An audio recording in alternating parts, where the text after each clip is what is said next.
So as I watch this really confusing macro scene unfold, the more I learn about it, the less I understand. And I wish I had a silver bullet, something that could explain everything that's going on.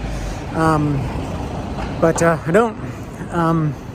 I will recognize that the market's totally puked on the growth plans of the current UK's administration, where the idea was to cut taxes to spur growth.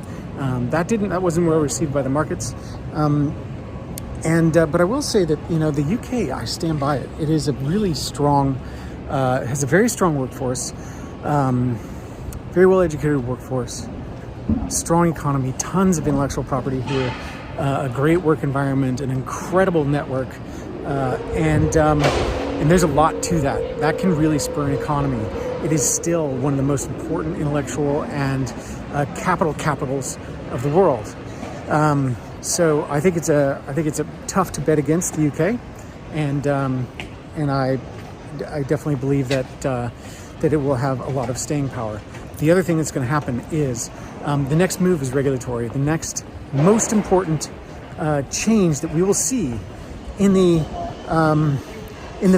global financial world is regulatory leadership. Is that going to happen for the United States?